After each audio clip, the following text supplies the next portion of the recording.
திகார் சிறையில் இருந்து வெளியேற அண்ணா ஹசாரே மறுப்பு. நிபந்தனைகளை நிறைவேற்ற கோரி மத்திய அரசுக்கு கெடு.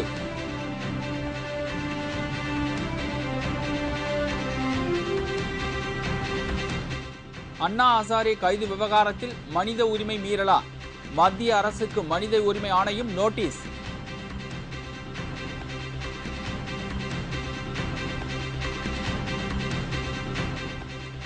இன்று இரவு முதல் லாரிகள் வேலை நிறுத்தம். அத்தியாவசிய பொருட்கள் விலை உயரும் அபாயம்.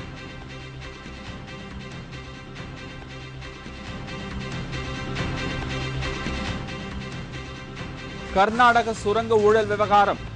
எடியூரப்பா கைது செய்யப்படக்கூடும் என்ற தகவலால் பரபரப்பு.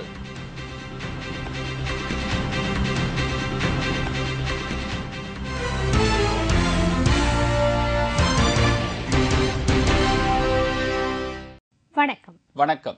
விரிவான செய்திகள். டெல்லி திகார் சிறையில் அடைக்கப்பட்டுள்ள அண்ணா ஹசாரே தனது நிபந்தனைகள் நிறைவேற்றப்படும் வரை சிறையில் இருந்து வெளியேறப் போவதில்லை என்று திட்டவட்டமாக கூறியுள்ளார். வலிமையான லோக்பால் சட்ட மசோதா கொண்டு வர வேண்டும் என்று போராடி வரும் அண்ணா ஹசாரே மற்றும் அவரது ஆதரவாளர்கள் நேற்று முதல் காலவரையற்ற உண்ணாவிரத போராட்டத்தில் ஈடுபடப் போவதாக அறிவித்திருந்தனர். டெல்லி ஜந்தர் மந்தரில் உண்ணாவிரதம் இருக்க அனுமதி மறுக்கப்பட்ட நிலையில் அவர் ஜேபி பூங்காவில் உண்ணாவிரதத்தை தொடர சுமார் 22 நிபந்தனைகளுடன் அனுமதி வழங்கப்பட்டது. பின்னர் இந்த அனுமதியை போலீசார் ரத்து செய்ததை தொடர்ந்து தடையை மீறி உண்ணாவிரத போராட்டம் இருக்கப் போவதாக அண்ணா ஹசாரே தெரிவித்ததை தொடர்ந்து நேற்று காலை அவர் கைது செய்யப்பட்டு டெல்லி திகார் சிறையில் அடைக்கப்பட்டுள்ளார். இந்த சம்பவம் நாடு முழுவதும் பலத்த அதிர்ச்சியை ஏற்படுத்தியது. அண்ணா ஹசாரேவின் போராட்டத்திற்கு ஆதரவு பெருகி வருகிறது. இந்நிலையில் அண்ணா ஹசாரேவை விடுதலை செய்வதாக மத்திய அரசு அறிவித்ததை தொடர்ந்து அவர் வெளியேறுவார் என்று எதிர்பார்க்கப்பட்ட நிலையில் ஊழலுக்கு எதிரான வலிமையான லோக்பால் சட்டத்தை கொண்டு வர வேண்டும், ஜேபி பூங்காவில் தொடர் உண்ணாவிரத போராட்டத்தில் ஈடுபட அனுமதிக்க வேண்டி உள்ளிட்ட நிபந்தனைகளை மத்திய அரசு நிறைவேற்றாத வரை சிறையில் இருந்து வெளியேறப் போவதில்லை என்று அண்ணா ஹசாரே திட்டவட்டமாக தெரிவித்துள்ளார். இதற்கிடையே மத்திய பிரதேச மாநிலம் போபாலைச் சேர்ந்த ஷீலா மசூத் என்பவரை மர்ம நபர் ஒருவர் துப்பாக்கியால் சரமாரியாக சுட்டுக் கொன்றுள்ளார். அண்ணா ஹசாரேவின் ஆதரவாளரும் வன விலங்குகள் பாதுகாப்பு ஆர்வலருமான ஷீலா மசூத் கொல்லப்பட்ட சம்பவம் அந்த பகுதியில் பதற்றத்தை ஏற்படுத்தியுள்ளது. இந்நிலையில் ஹசாரேவுடன் கைது செய்யப்பட்ட அவரது ஆதரவாளர் மணீஷ் சிசோடியா திகார் சிறையிலிருந்து விடுவிக்கப்பட்டார். சிறையில் இருந்து வெளியே வந்ததும் மத்திய அரசுக்கு எதிராக திகார் சிறைக்கு வெளியே அமர்ந்து தர்ணா போராட்டத்தில் ஈடுபட்டார். மனித உரிமை ஆணையம் சமூக சேவகர் அண்ணா ஹசாரே கைது செய்யப்பட்டதில் மனித உரிமை மீறப்பட்டதாக கூறப்படும் குற்றச்சாட்டுகளின் அடிப்படையில் மத்திய அரசுக்கு தேசிய மனித உரிமை ஆணையம் நோட்டீஸ் அனுப்பியுள்ளது. அண்ணா ஹசாரே தனது ஆதரவாளர்களுடன் உண்ணாவிரத போராட்டம் இருப்பதற்கு முன்பாக டெல்லி போலீசாரால் கைது செய்யப்பட்டு திகார் சிறையில் அடைக்கப்பட்டார். இதையடுத்து தேசிய மனித உரிமை ஆணையத்தில் புகார் மனு ஒன்று அளிக்கப்பட்டது. அதில் அண்ணா ஹசாரே மீதான நடவடிக்கையில் அரசியல் சட்ட விதிமுறைகளும் சர்வதேச மனித உரிமை உடன்படிக்கைகளும் மீறப்பட்டுள்ளது என்று குறிப்பிடப்பட்டிருந்தது. இதன் மீது விசாரணை நடத்திய நீதிபதி மத்திய உள்துறை செயலாளர் மற்றும் டெல்லி மாநகர போலீசார் ஆகியோருக்கு நோட்டீஸ் அனுப்ப உத்தரவிட்டது. இதற்கிடையே இந்த விவகாரம் குறித்து நாடாளுமன்றத்தை புறக்கணிப்பது குறித்து பாஜக, இடதுசாரிகள் உள்ளிட்ட எதிர்க்கட்சிகள் ஆலோசனை நடத்தி வருகின்றன. சிறையில் உள்ள அண்ணா ஹசாரே தமது நிபந்தனைகள் அனைத்தும் முழுவதுமாக செயல்பட அனுமதி கொடுக்கும் வரை சிறையில் உண்ணாவிரதத்தை தொடரப் போவதாகவும் தெரிவித்தார். தடை உத்தரவு மீறிய விவகாரத்தில் அண்ணா ஹசாரேவுடன் கைதான சமூக சேவகர்கள் அரவிந்த் கெஜ்ரிவால் மற்றும் கிரண்பேடி ஆகியோர் ஏற்கனவே விடுதலை செய்யப்பட்டனர். இதற்கிடையே ஹசாரே கைது குறித்து நாடாளுமன்றத்திற்கு எந்தவொரு தகவலையும் காங்கிரஸ் அரசு தெரிவிப்பதில்லை என்று எதிர்க்கட்சிகள் குற்றம் சாட்டினர். டீசல் விலையை குறைக்க வேண்டும், சுங்கச்சாவடிகளில் வசூலிக்கப்படும் அதிகபட்ச கட்டணத்தை குறைக்க கோரியும் இன்று நள்ளிரவு முதல் லாரிகள் வேலைநிறுத்த போராட்டத்தில் ஈடுபட உள்ளது. நாளுக்கு நாள் டீசலுக்கான விலைகளை மத்திய அரசு அதிகரித்து வருவதாகவும் தேசிய நெடுஞ்சாலையில் உள்ள புறவழிச்சாலையில் அமைக்கப்பட்டுள்ள சுங்கச்சாவடிகள் அளவுக்கு அதிகமாக நுழைவு கட்டணம் வசூலிப்பதாக குற்றச்சாட்டு எழுந்தது. இதனால் லாரியின் வாடகையை உயர்த்த முடியாத சூழல் நிலவி வருவதாகவும் பெரும்பாலான லாரிகள் நஷ்டத்தை சந்தித்து வருவதாகவும் புகார் எழுந்தது. இதனால் தென் மாநில அளவில் லாரிகள் வேலை நிறுத்தம் செய்யப்போவதாக அறிவிப்பு வெளியானது. லாரி உரிமையாளர்கள் சங்கத்துடன் அரசு பலமுறை பேச்சுவார்த்தை நடத்தியும் உடன்பாடு எட்டாததால் இன்று நள்ளிரவு முதல் லாரிகளின் வேலை நிறுத்தம் தொடங்கப்பட உள்ளது. இந்த வேலை நிறுத்தம் காரணமாக காய்கறி உள்ளிட்ட அத்தியாவசிய பொருட்களின் விலை உயரும் அபாயம் ஏற்பட்டுள்ளது. இந்த போராட்டத்திற்கு அகில இந்திய மோட்டார் காங்கிரஸ் ஆதரவு தெரிவித்துள்ளது. போராட்டம் காரணமாக கடந்த 2 நாட்களாக லாரிகளுக்கு சரக்குகள் பதிவு செய்வது நிறுத்தப்பட்டுவிட்டது. இந்த வேலை நிறுத்தத்தில் தென் மாநிலங்களைச் சேர்ந்த 25 லட்சம் லாரிகள் பங்கேற்கும் என்று அறிவிக்கப்பட்டுள்ளது. இந்த வேலை நிறுத்தத்திற்கு தமிழ்நாடு மணல் லாரி உரிமையாளர்கள் சங்கம் உள்ளிட்ட பல கூட்டுறவு சங்கங்கள் தங்களது ஆதரவை தெரிவித்தனர்.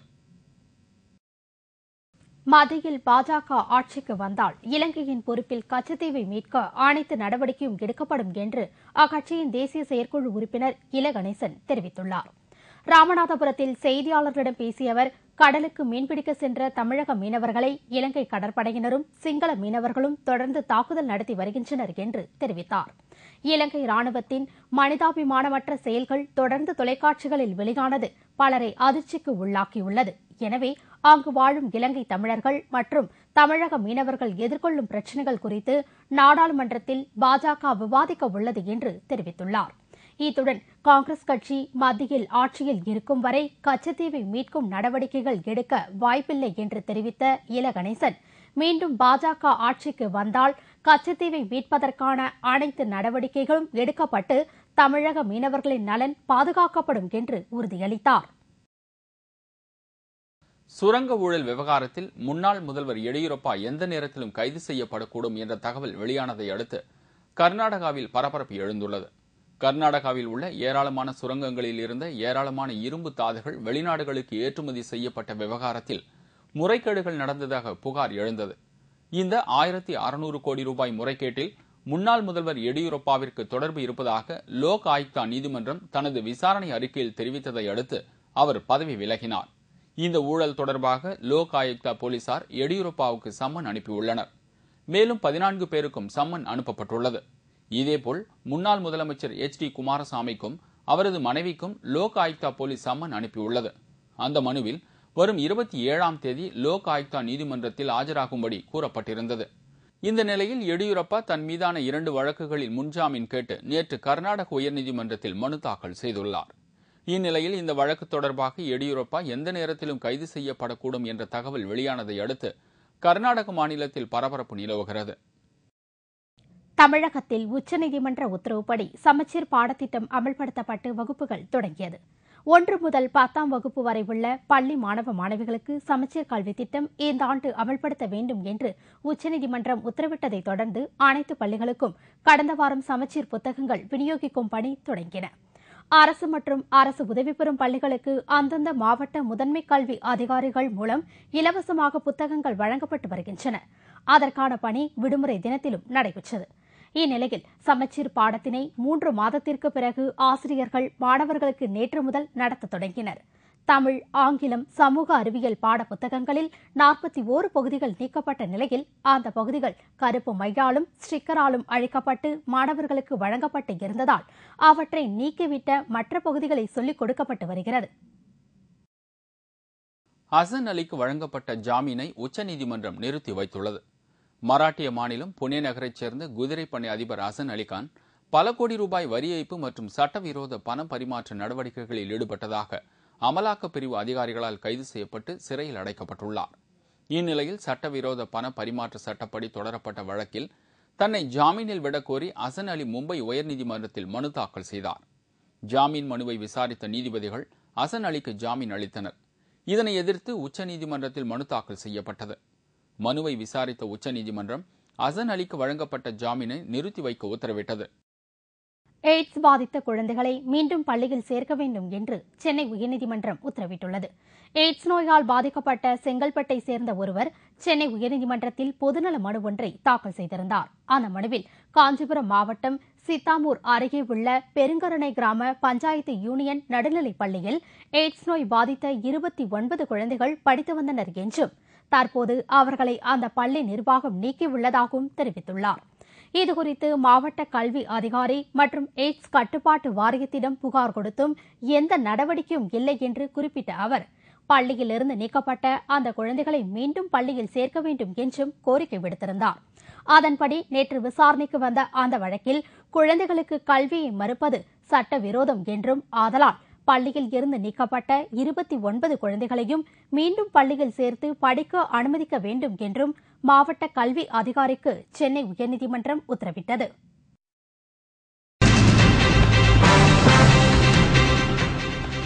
போலி பத்திரம் தயாரித்து நில மோசடி செய்ததாக புகார்.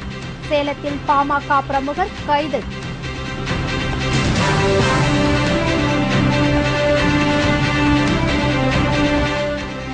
சென்னை ராமாபுரத்தில் 3 வயது குழந்தை திடீர் மரணம். தவறான சிகிச்சை அளித்ததாக கூறி மருத்துவர் மீது தாக்குதல். மற்றும் பல செய்திகள் விளம்பர இடைவேளைக்கு பிறகு.